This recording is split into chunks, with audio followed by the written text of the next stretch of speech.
शरीर माध्यम खलु धर्म साधनम अर्थात शरीर सुस्थ रहिले ही आमे जीवनर समस्त कर्म सुचारू रूपे करिपारिबा।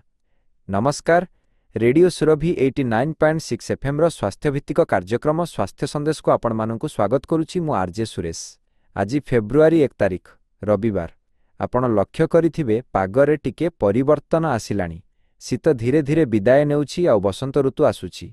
सकाळे थंडा लागुछि किंतु दिन बेला खरा टाण हेलाणी।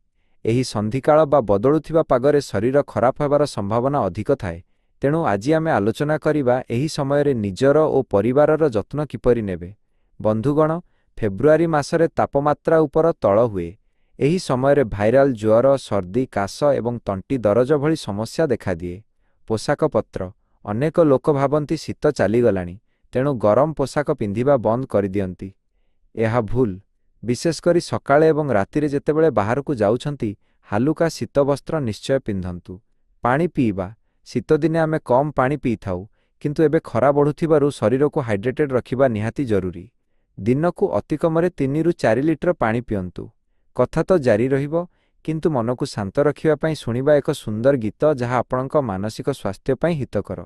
गीत परे पुनी थरे स्वागत।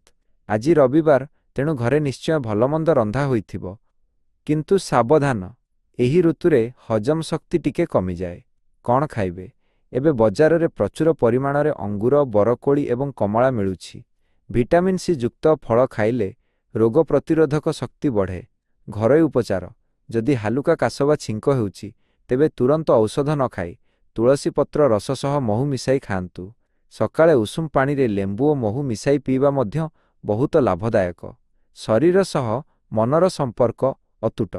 रविवार छुट्टी दिनटिकु केवल सोईकी बा टीवी देखि कटांतु नाही। सकाळे किछि समय खाली पादरे घास उपरे चालंतु किंबा जोग बा प्राणायाम करंतु। अनुलोम विलोम प्राणायाम फुसफुस को सुस्थ रखिबारे साहाय्य करे। जदि आपणक मनरे कोनोसी चाप बा टेंशन अछि तेबे परिवार लोकंक सह कथा हुअन्तु। मनर कथा खोली कहिले मन हालुका हुए। आमर जने श्रोता बंधु केन्द्रापड़ारु दिलीप बाबू पचारिछंती, एबे मशा बहुत हेउछंती, कौन करिवे? दिलीप बाबू, बहुत भल प्रश्न। शीत कमिले मशांक प्रादुर्भाव बढ़े। रातिरे सोइबा बेले मशारी व्यवहार करंतु। घर आखपाखरे पानी जमिबाकू दियंतु नाही। संध्या समयरे झुणा किंबा निंबपत्रर धुआं दियंतु, एहा मशा तड़िबारे साहाय्य करे।